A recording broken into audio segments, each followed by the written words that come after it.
పిల్లల డాక్టర్లు దీని మీద ఒక సామెత చెప్తారు. Cocomelon is like a candy without any nutrition అని. స్పీచ్ థెరపీ ట్రీట్మెంట్స్ ఏవైతే ఉంటాయో గ్లోబల్ మార్కెట్ దీని వాల్యూ ఎంత? 2.8 lakh crores. మన ఇండియన్స్ ఎక్కువగా ఉన్న యునైటెడ్ స్టేట్స్ ఆఫ్ అమెరికాలో జస్ట్ 74,000 crores దాని మార్కెట్ వాల్యూ. అంటే సంవత్సరానికి అన్ని డబ్బులు మనోళ్ళు ఖర్చు పెడుతున్నారు పిల్లలు మాట్లాడడానికి. అయితే ఇంట్రెస్టింగ్లీ కోకోమెలన్ రెవెన్యూ ఎంతో తెలుసా?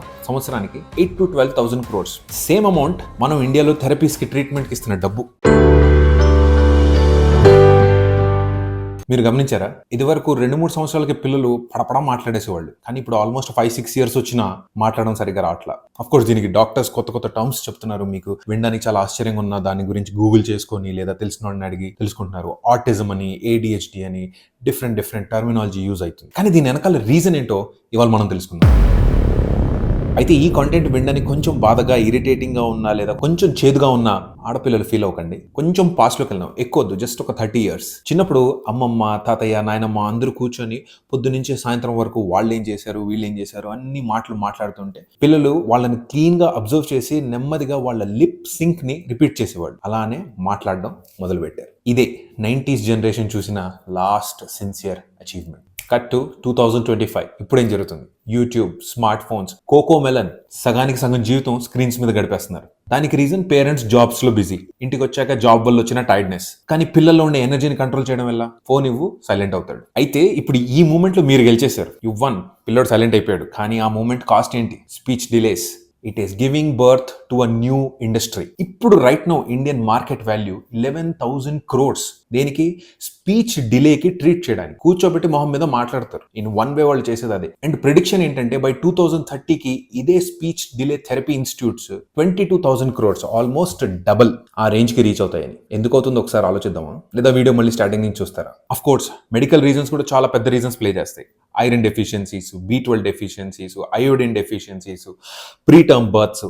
బట్ ఈ మెడికల్ నెంబర్స్ పక్కన పెడితే పెరుగుతున్న ఈ on screen addictions, cartoons, cocomelons effects devastating, worst to the worst కాబోతున్నాయి. దీని మీద WHO ఒక గైడ్ లైన్స్ ఉంది. ఒకవేళ మీ పిల్లల ఏజ్ 2 years కంటే చిన్నగా ఉంటే 0 hours మీరు స్క్రీన్ చూపించకూడదు. 2 to 5 years అయితే 1 hour per day. 6 to 12 years అయితే maximum 1.5 to 2 hours per day, అది కూడా మీ సమక్షంలో. స్పీచ్ థెరపీ ట్రీట్మెంట్స్ ఏవైతే ఉంటాయో గ్లోబల్ మార్కెట్ దీని వాల్యూ ఎంత? 2.8 lakh crores. మన ఇండియన్స్ ఎక్కువగా ఉన్న యునైటెడ్ స్టేట్స్ ఆఫ్ అమెరికాలో జస్ట్ 74,000 crores దాని మార్కెట్ వాల్యూ. అంటే సంవత్సరానికి అన్ని డబ్బులు మనోళ్ళు ఖర్చు పెడుతున్నారు పిల్లలు మాట్లాడడానికి. అయితే ఇంట్రెస్టింగ్లీ కోకోమెలన్ రెవెన్యూ ఎంతో తెలుసా? సంవత్సరానికి 8 to 12,000 crores.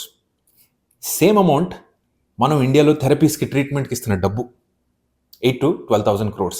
మీరు చూస్తున్నారు కదా ఆన్లైన్ కూర్చొని, దానివల్ల వచ్చే ads, streaming, online business. Basically paediatricians, పిల్లల డాక్టర్లు దీని మీద ఒక సామెత చెప్తారు. Cocomelon is like a candy without any nutrition అని. బేసిక్గా పనికొచ్చేది ఏమి ఉండదు.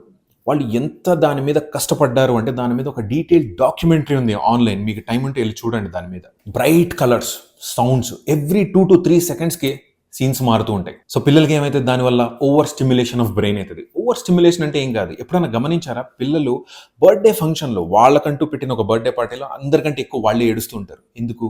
లైట్లు, మనుషులు, కలర్స్, పర్ఫ్యూమ్స్, స్మెల్స్ అన్నిటి వల్ల ఓవర్ స్టిమ్యులేషన్. అది ఎందుకు అవుతుంది? డోపమిన్ అని ఒక కెమికల్ ఉంటుంది. ఆ కెమికల్ నేను ఇప్పుడు ఈ ఇన్స్టాగ్రామ్ రీల్స్ చూసుకుంటూ కొంచెం సరదాగా తెలియకుండా గంటలు గడిచిపోతున్నాయి కదా, అదే డోపమిన్ పని. సో ఆ ఏజ్లో డోపమిన్ హిట్స్ హైగా రిలీజ్ అవుతుంది. సో కోకోమెలన్ ప్రతి 2 to 3 సీన్స్లో ఆ డోపమిన్ హిట్స్ ఇచ్చుకుంటూ వెళ్తుంది. ఆబ్వియస్లీ బ్రెయిన్ పనిచేయాల్సిన ఏజ్లో స్క్రీన్ చూస్తూ ఉంటే ఏమవుతుంది? నేర్చుకోవాల్సినవన్నీ పక్కన పెట్టేసి నాకు ఇదే కావాలి. అందుకే పిల్లలు ఎప్పుడైతే వాళ్ళ దగ్గర నుంచి సెల్ ఫోన్ తీసుకుంటారో అంతగానో ఏడుస్తారు. సింపుల్గా చెప్పాలంటే మీరు విత్డ్రా చేయగానే వాళ్ళకి లైఫ్ ఏంటి ఇంత బోరింగ్గా ఉంది, ఏంటి ఏమి ఎక్సైటింగ్గా లేదు అనిపిస్తుంది. ఇప్పుడు ఇదంతా అవసరమా లేదా అనేది చాయిస్ మీది. Short term gains versus long term gains. ఈ రోజుకి ఏడుపు ఆపేసింది కదా, ఈ రోజు నేను ఎంజాయ్ చేస్తా. లాంగ్ టర్మ్ దీనికి ఆపోజిట్, నేను పెరిగిన విధానం. సో మొత్తం మీద కష్టపడి సంపాదించిన డబ్బు తీసుకెళ్లి థెరపీ సెంటర్లకి అయితే కట్టకండి. Children are like a blessing and they need utmost attention. అది ఇవ్వాలి, తప్పదు. There is no other way out. తప్పదు, ఇవ్వాల్సిందే. Thank you for watching.